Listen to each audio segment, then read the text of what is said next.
Ndugu zangu, leo tuko online ibada hii na makanisa yetu 2141. Kusema kweli, mengine sio makanisa ya ufufuo na uzima, lakini makanisa ya watu wanaompenda Mungu na wanaopenda Tanzania. Naomba mnisikize kidogo.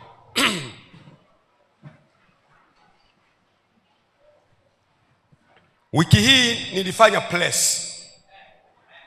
Niliita waandishi wa habari.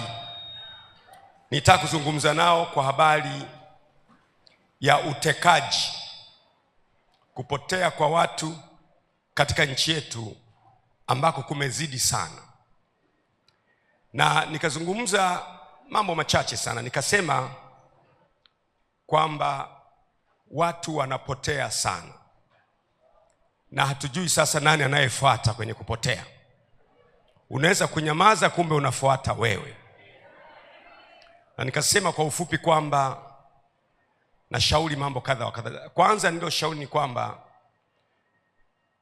viongozi wa vyombo vya dola, kwa maana ya mkuu wa jeshi la polisi na wasaidizi wake wote walio chini yake, mkuu wa idara ya usalama na walio chini yake wote, mkuu wa jeshi la wananchi kwa maana ya TPDF, CDF na walio chini yake wote, mkuu wa jeshi la magereza na walio chini yake wote, mkuu wa jeshi la uhamiaji na walio chini yake wote. Nikasema kwamba hawa kimsingi wao wanateuliwa na Mheshimiwa Rais au na taasisi ya rais.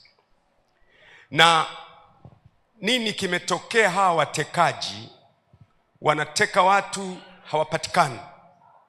Nakuta mama analia, baba analia, familia inalia, nchi inaomboleza kwa sababu ya watu kuwa wanatekwa, wengine hawajapatikana mpaka leo. Nikatoa orodha ya watu 83 ambao wengine wametekwa hawapatikani kabisa, wengine wametekwa wakapatikana, wengine hawajulikani.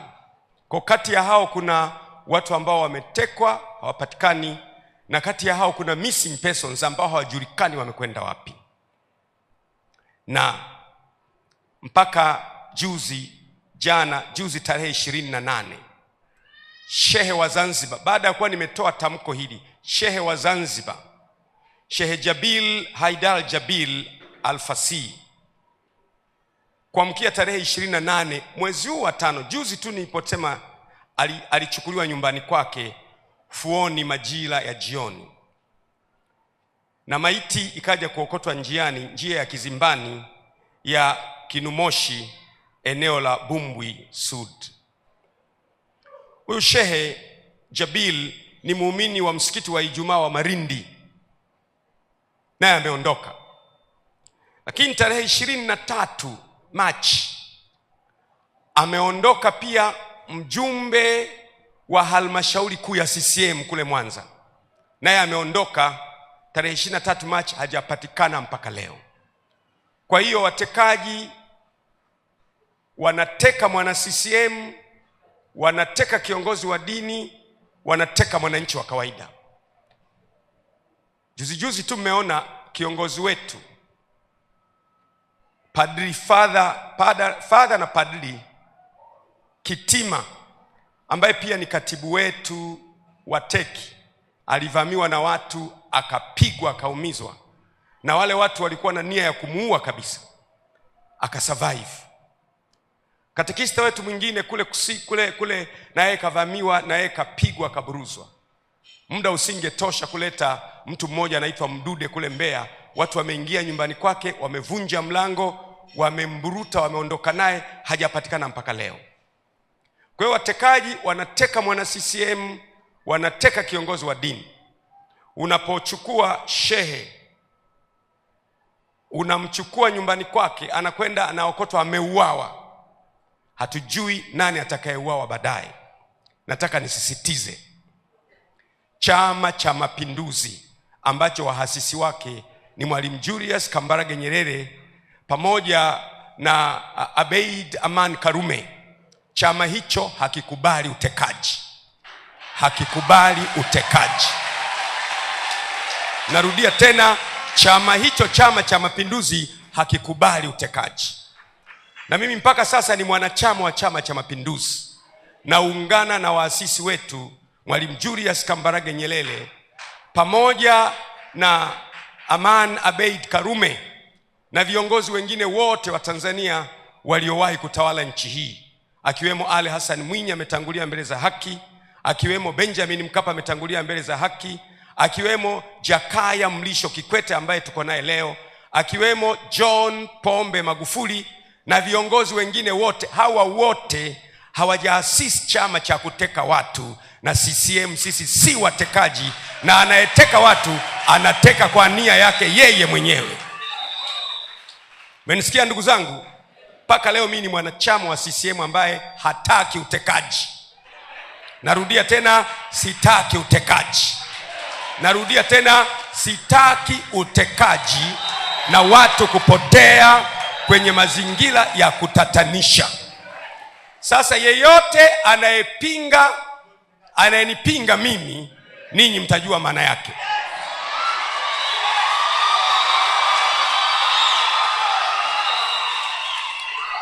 Nilitoa mifano nikasema hivi, mwanangu Jordan akitekwa leo akachukuliwa kama alivyochukuliwa ndugu yetu Muislamu mzuri Ali Muhammad Kibao hapo Tegeta jimboni kwangu, anachukuliwa basi inasimama, anashushwa ndani na watu wanaondoka naye mchana, alafu kesho yake anaamkia ameokotwa kule Ununio jimboni kwangu kule, ameng'olewa macho na amekufa. Nikasema akifanywa hivyo mwanangu Jordan akachukuliwa na watu mchana akaenda kung'olewa macho, nitajisikiaje? Na nikasema akichukuliwa rafiki yangu, ndugu yangu Abdul, mtoto wa Mama Samia Suluhu Hassan, mwenyekiti wangu wa Chama cha Mapinduzi, akachukuliwa yeye akaokotwa amekufa, ameng'olewa macho, utajisikiaje? Na naongezea leo akichukuliwa mtoto wa Jakaya Mlisho Kikwete, akaenda akang'olewa macho, akaenda, natoa mfano, nawapa mifano, akaenda akaokotwa hana macho na amekufa, utajisikiaje? Akichukuliwa mtoto wa Alhaji Ali Hassan Mwinyi, akaenda akaokotwa kesho ameng'olewa macho amekufa, utajisikiaje? Hivyo hivyo mtoto wa Majaliwa, hivyo hivyo akichukuliwa mtoto wa John Pombe Magufuli akaokotwa amekufa. Leo kwa nini hatuoni kilio cha hawa watu wanyonge, wenye dhiki, wenye tabu, wenye matatizo, waliochoka? Mimi nitalisimamia mpaka mwisho. Nitalisimamia na kuhakikisha utekaji umehama katika nchi. Narudia tena, CCM sio watekaji na sio chama chenye sera ya kuteka watu. Kama kuna mtu anateka yeye mwenyewe, sio kwa niaba ya Chama cha Mapinduzi, ni kwa maslahi yake yeye mwenyewe. Mmenielewa? Mmenielewa? Sasa kama nimeongea mimi, alafu kesho shehe kachukuliwa nyumbani kwake, watu wamekuja na Noa, wameenda ondoka naye, kaokotwa amekufa baada ya masaa 2-3, nani anayefuata baadaye? Na kwa sababu hiyo mpaka terminology imezaliwa. Nikasikia terminology inaitwa Gwajimanization. Tumepata neno mpya kwenye ulimwengu wa kisiasa, linaitwa Gwajimanization. Sasa nilipoona Gwajimanization, nikataka sasa niitafasiri Gwajimanization maana yake nini. Gwajimanization au Gwajimanizing ni ujasiri usioteteleka wa kusema kweli,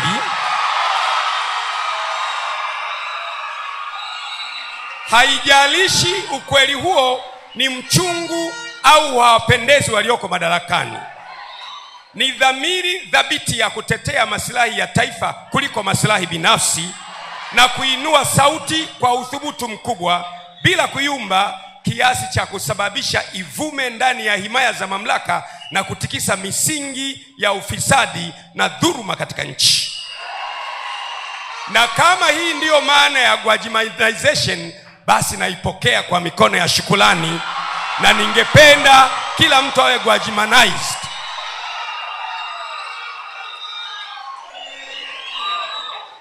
Naipokea kwa mikono ya shukrani. Ndugu zangu, nimesema maneno haya ili kufafanua place yangu, kwa sababu mnajua nyie ni kanisa. Wale walio mbali, mmesikia askofu wenu anatajwa kwamba ana Gwajimanize. Gwajimanization kwa maana hii sasa nakubali kweli, ningependa kugwajimanize, kwa maana ya ni ujasiri usiotetereka wa kusema ukweli. Haijalishi ukweli huo ni mchungu au hawawapendezi walioko madarakani. Ni dhamiri thabiti ya kutetea maslahi ya taifa kuliko maslahi binafsi, na kuinua sauti ya uthubutu mkubwa bila kuyumba kiasi cha kusababisha ivume ndani ya himaya za mamlaka na kutikisa misingi ya ufisadi na dhuluma katika nchi ya Tanzania. Gwajimanization. Nani angependa awe Gwajimanized hapa? Piga kelele, sema ya. Naomba ukae. Kwa hiyo kwenye hili swala sitayumba, sitabadilika, sitapunguza msimamo, tasimama nalo mpaka kuhakikisha kila aliyetekwa amejulikana amekwenda wapi, anafanya nini. Na wale missing persons, kuna wengine wanaitwa missing persons ambao wenyewe hawajulikani wako wapi, lazima tuhakikishe na wao wanapatikana. Sasa ndugu zangu, vaeni silaha kamili za Bwana ili muweze kushindana siku ya uovu, kwa maana kushindana kwetu sisi si juu ya damu na nyama, ni juu ya falme na mamlaka na wakuu wa giza na majeshi ya pepo wabaya katika ulimwengu wa roho. Tutashindana na tutashinda. It is in this time we refuse abductions in our country, disappearances in our country. We will never take abductions and disappearances in a country, Tanzania, as a normal matter. We refuse to do it. And I, as a Tanzanian, will never swallow that people are abducted and everybody is silenced. Silence means granting access to evil. Silence means comfortable. Silence means go ahead. I refuse to be silenced. I refuse to be silenced. I refuse to be silenced. Hebu sema kwa sauti, Tanzania ni yetu sote. Sema Tanzania kwanza, yeyote yule na wowote wale na lolote lile linafuata baadaye. Ushauri wangu mwingine ukawa, kwa mfano, ikiwa, narudia tena, ikiwa, sema ikiwa. Kwa sababu watekaji wengi hawa hawajapatikana, na nikasema mimi haiwezekani watekaji wawe vyombo vya dola. Nikasema watekaji sio polisi, kwa sababu polisi hawezi kwenda kumchukua mtu mahali na akajitambulisha polisi alafu mtu huyo akaokotwa ametupwa boda. Kuna yule yule kaka wa Kenya Boniface Mwangi, kuna yule dada wa Uganda kaka Boniface Mwangi wa Kenya, na yule kaka dada wa Uganda yule Agatha Tuhaile. Haiwezekani, wale si polisi.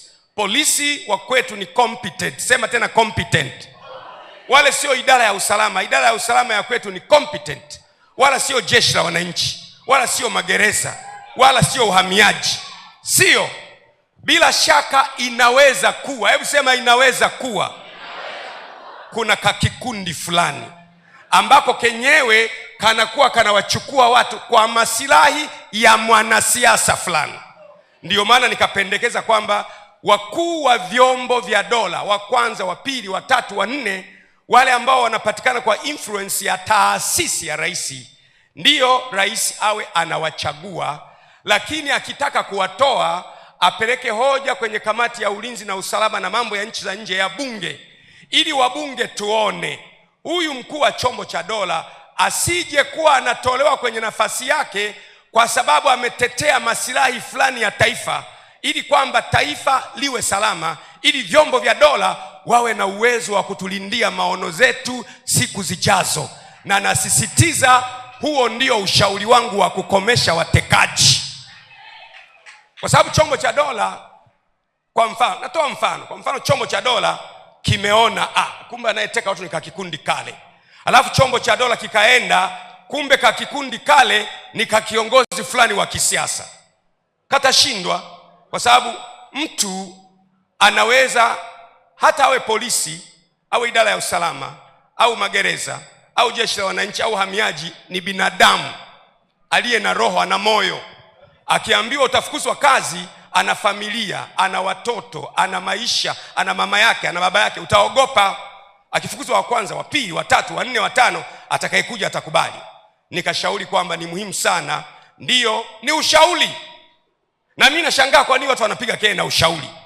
Kwa sababu ushauri unaweza kuukataa au unaweza kuukubali.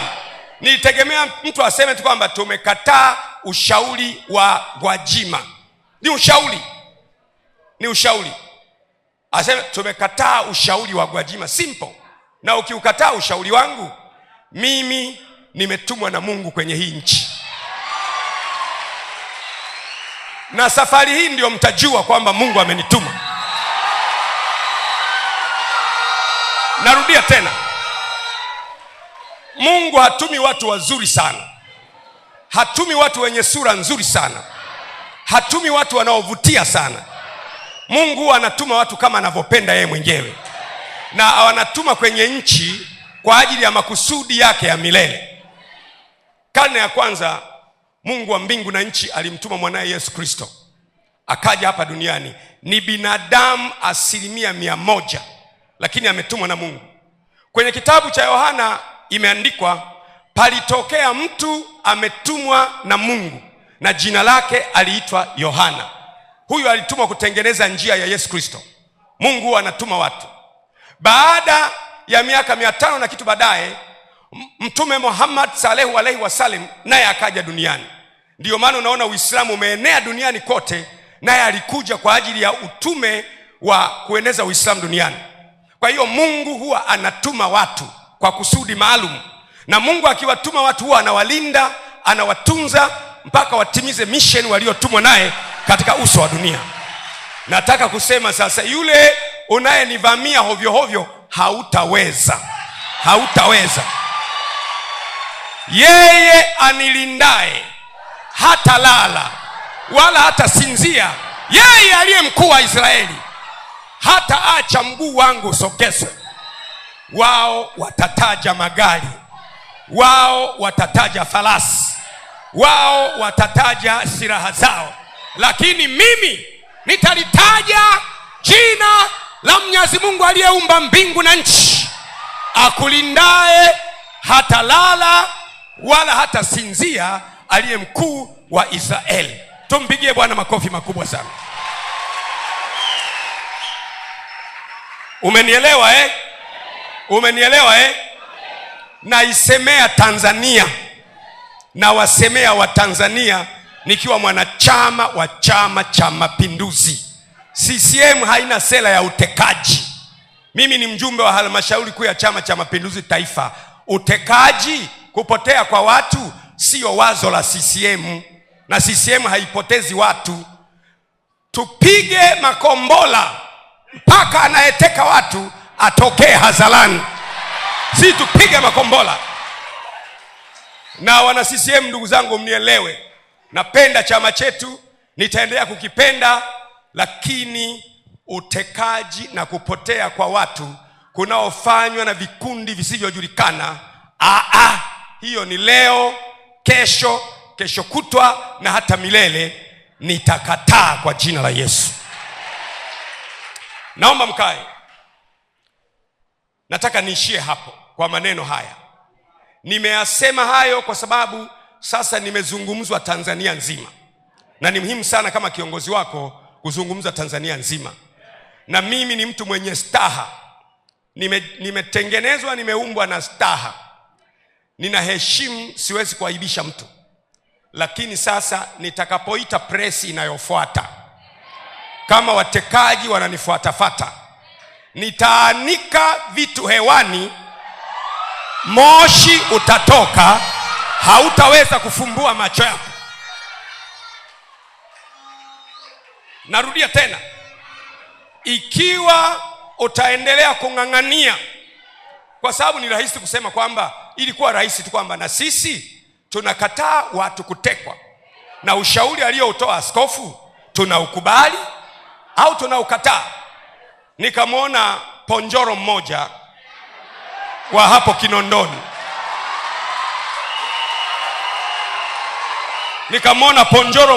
Kinondoni, ambaye kazi yake ni kuchezesha kamari, ambaye hata Mwenyezi Mungu Subhanahu wa Ta'ala hapendi mambo ya kamari. Na yeye eti anaongea, anasema Gwajima anasema mtoto wa watu. Mimi nimetaja watoto wa wote. Nimetaja mtoto wangu Jordan, nimetaja mtoto wa Majaliwa, nimetaja mtoto wa Samia Suluhu Hassan, nimetaja mtoto wa watoto wa watu wengi.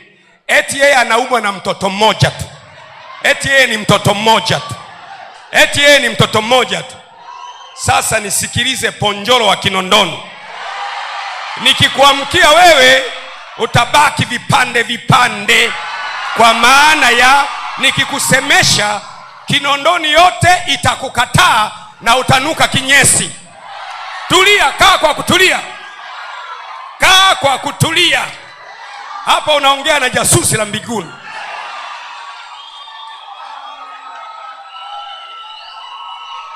Kwa sababu mimi si nimekataa utekaji tu. Mimi nimesema Watanzania wasifanye nini? Wasitekwe. Basi. Na kama mtu asingenijibu, mimi nisingesema haya. Mimi kwa kadiri unavyonichokoza, ndivyo ambavyo jitu linaamka ndani yangu.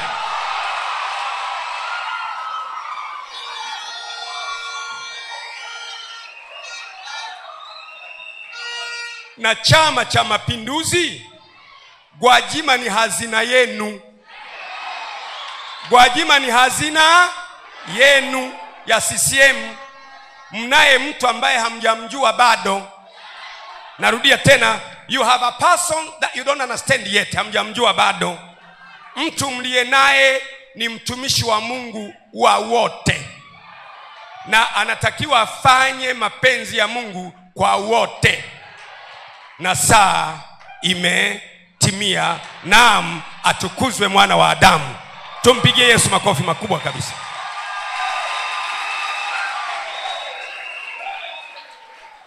Natetea Waislamu waliotekwa, natetea Wakristo waliotekwa, natetea padri aliyeumizwa, natetea wale ambao hawajaonekana, bila kujali chama.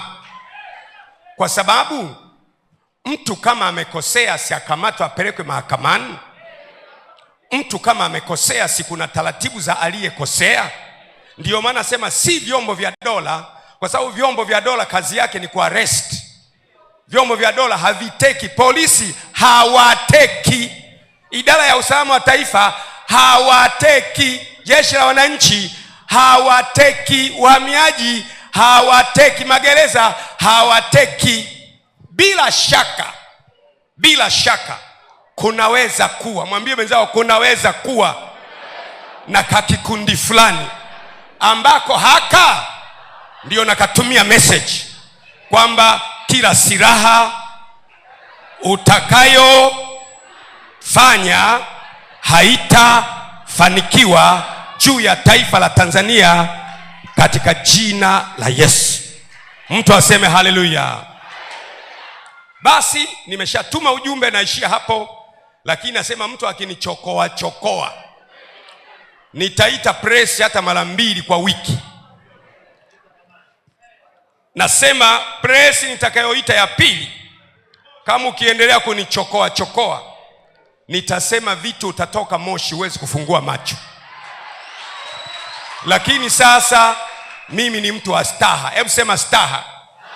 Siwezi kumwaibisha mtu, na ndio maana umeniona almost miaka 4 yote nimekuwa kimya, kwa sababu sikuwa na lengo la kumwaibisha mtu. Lakini napoona utekaji, watu wanapotea na mimi nipo kwenye taifa langu, jambo hili haliwezi kukubalika hata mara moja.